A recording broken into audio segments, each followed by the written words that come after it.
Salut à tous, et aujourd'hui je vais vous présenter un beau petit projet, l'élément manquant à ma collection de Honda, enfin dans une certaine gamme on va dire, parce que chez Honda, je peux te dire que dans un moment les modèles s'affusaient. Donc tu sais que j'ai la Honda HR21, modèle S, j'ai la Honda HRD 535, et entre les deux, bah t'as ça théoriquement. La Honda modèle S ou SX, donc là t'as sous les yeux un modèle S, mais le modèle de base que je veux retaper est dehors, je vais pas mettre les deux machines dans l'atelier parce que petit manque de place par moment. Ça reste un moteur, une Honda HR214, et après t'avais différentes options sur les carters. Donc ce qui s'en rapproche le plus de la SX, c'est celle-là, c'est la S. Donc c'est les mêmes options, c'est-à-dire 2 vitesses, le moteur, on va dire HR214. C'est les mêmes moulins, si tu veux. Celle-là elle a pas d'embrayage de lame et j'ai remarqué qu'elle a une turbine, donc ce qui peut être très intéressant, sachant que la SX est réputée pour mal ramasser.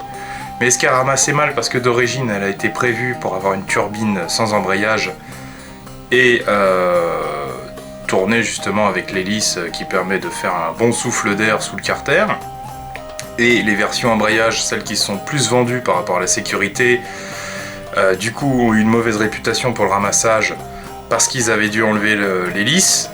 Il y a plusieurs choses qui changent, j'ai remarqué. J'ai déjà fait des petits comparos, je vous ai mis des photos sur ma page Facebook il y a quelques temps, quand j'ai acheté celle-là, et même avant, quand j'avais récupéré tout ça.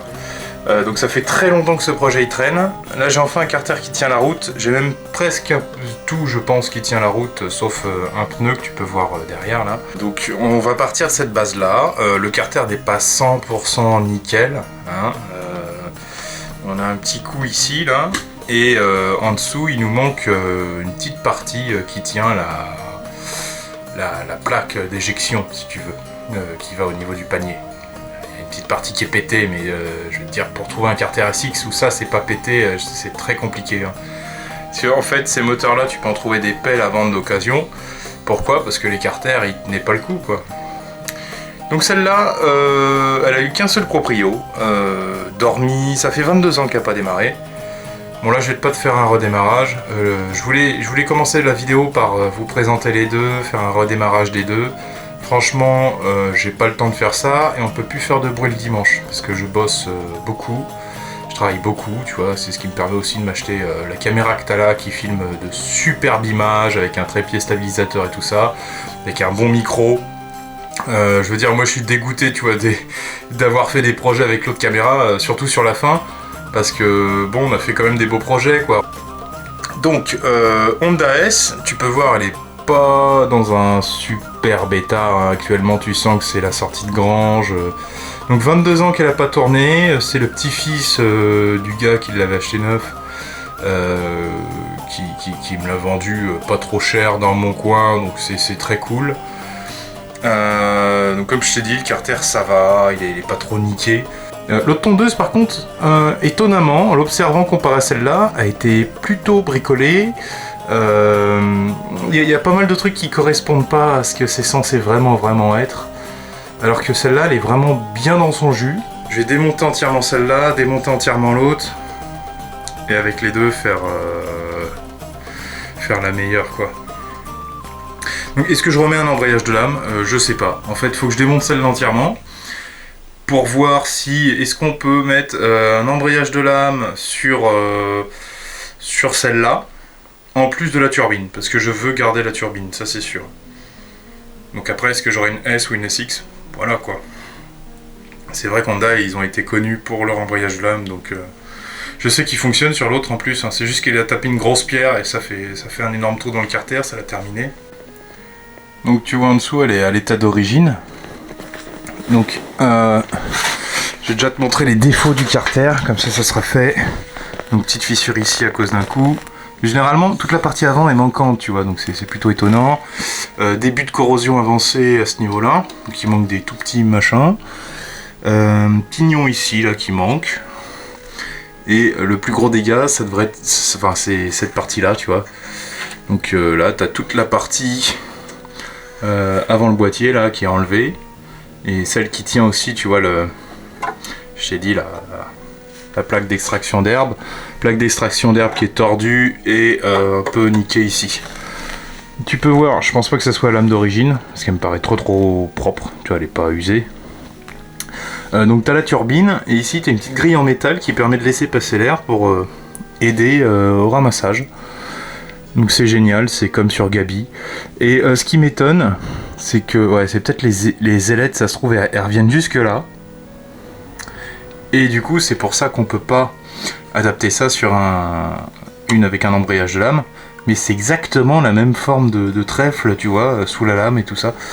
Donc je sais pas, ça se trouve il y a un truc à combiner, embrayage plus machin. Ça se trouve l'autre en avait une d'origine mais ça a été éclaté. Et je pense pas qu'elle en avait une d'origine parce que la plaque en métal en question ici est fermée. Alors que celle-là, elle a bien des trous pour laisser passer l'air. Donc je pense que la turbine était réservée au modèle sans embrayage. Et que vu qu'il y avait un embrayage, il n'y avait pas la turbine. Pour moi c'est ça. J'ai pas réussi à trouver d'explications sur le net, mais tu les auras via ma chaîne. Donc tu peux voir qu'il y a une flopée de boulons rouillés à virer. Je sens qu'on va s'amuser avec le dégrippant encore. Le boîtier de traction est super gras. Donc je pense qu'il aura le droit à une autopsie. Sinon remplacement par l'autre. Tu peux voir une bavette en métal aussi. Donc qui est pété sur l'autre Honda, hein. Donc bon, pour péter une bavette en métal, je pense qu'il faut des années d'usure quand même. Celle-là est juste un peu tordue et dégueulasse. Et renfort en métal sur le bord des carters, donc manquant sur l'autre, hein. Sur l'autre il manque pas mal de trucs, donc j'ai bien fait, je suis tombé vraiment sur la bonne occasion. Et tu peux voir comme sur la Landboy, donc mauvais nettoyage, donc début de corrosion sur le carter, mais bon là c'est beaucoup moins grave, parce que t'as pas de magnésium en fait. Dans ces carters là, c'est vraiment de la fonte d'alu. Donc tant qu'elle est comme ça, je pense que je vais démonter la lame, essayer de démonter l'hélice, comme ça sera prêt pour saquer le moteur, démonter le guidon, peut-être démonter les roues, et entre temps aussi il faut que je surveille le barbecue.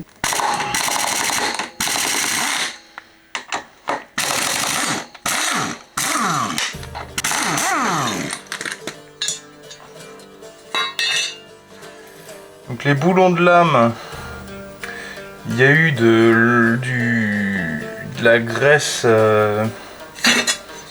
alu qui a été mise, tu vois, genre comme la graisse au cuivre mais avec de l'alu. Ça veut peut-être dire que la lame a été remplacée chez un pro quand même.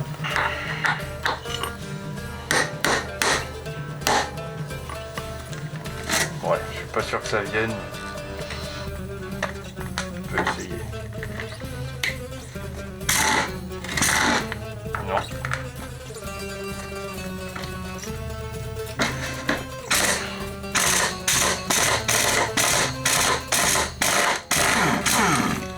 Celui-là est venu.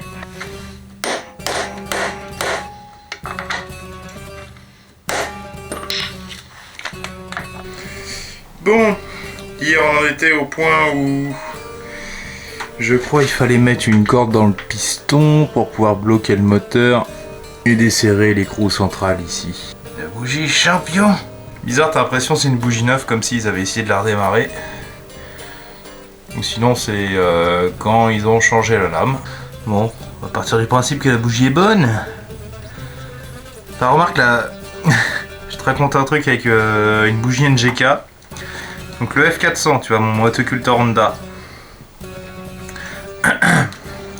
J'avais fait un terrain avec, puis je commençais à être emmerdé à cause du carbu.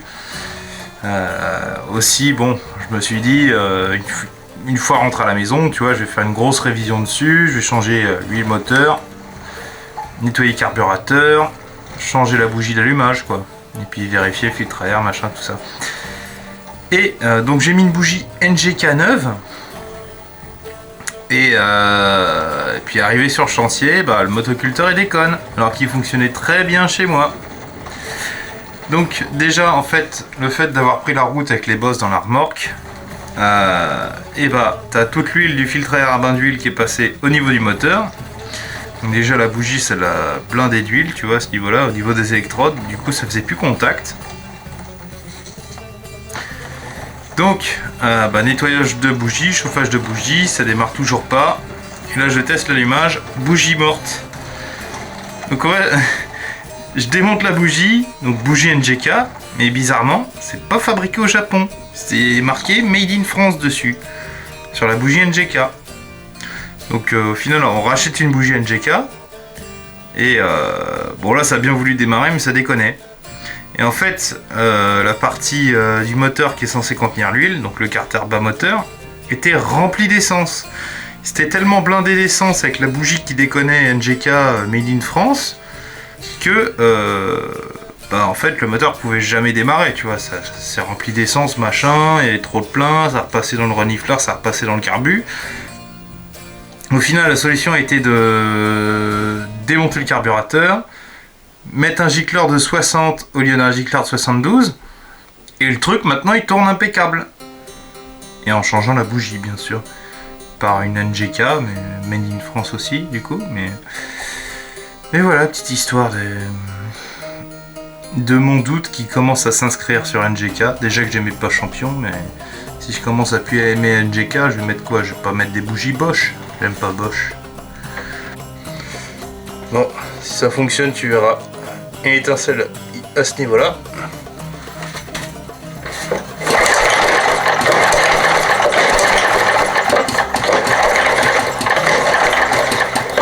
Tu peux voir, il y a plein d'étincelles. Ça veut dire que l'allumage fonctionne impeccable. Bon, je peux te dire que dehors, il y a des orages. Alors tu vois la clé McAllister, où j'ai enlevé la petite gaine dessus. J'ai pris une barre d'1,50 m. J'ai serré et desserré et j'ai réussi à avoir cet écrou là, avec un bloc piston en petite corde nylon bien sûr. Hein. Donc ça c'est venu, sans chauffer. Et là tu vas voir la puissance quand même du dégrippant que j'utilise. Ce qui va bien dans le filetage, tu vois. Ça c'est bien huilé. Donc pour ça il marche très bien. Donc ça devrait venir. Bon. Comment on va jouer l'affaire? Je peux peut-être se remettre ça.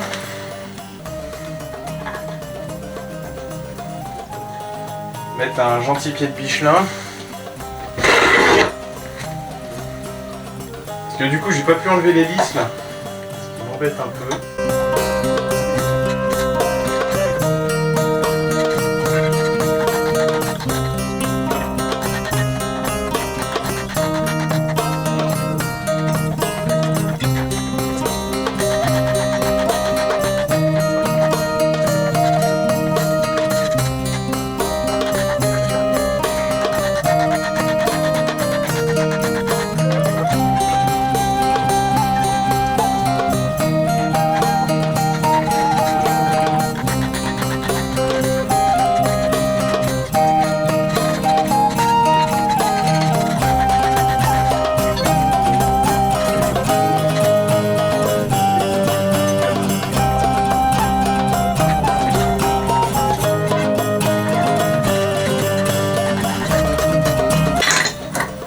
Voilà, donc ça c'est l'hélice. Je devrais largement passer sur un modèle avec embrayage. Et ça c'est ce qui nous emmerde. Enfin, plus trop maintenant puisque c'est un peu libre du moteur. Donc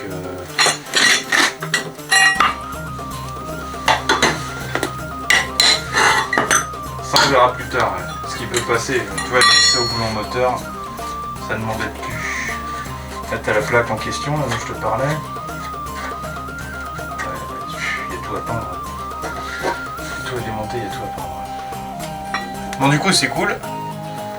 Je vais pouvoir démonter les câbles et sortir le moteur. Il y a beaucoup d'aspi avec là.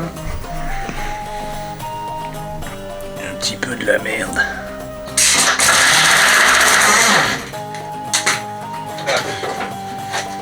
Et là tu prends ton Honda. Allez, viens donc. Viens. Et voilà. Ça c'est la plaque dont je te parlais là, qui gère le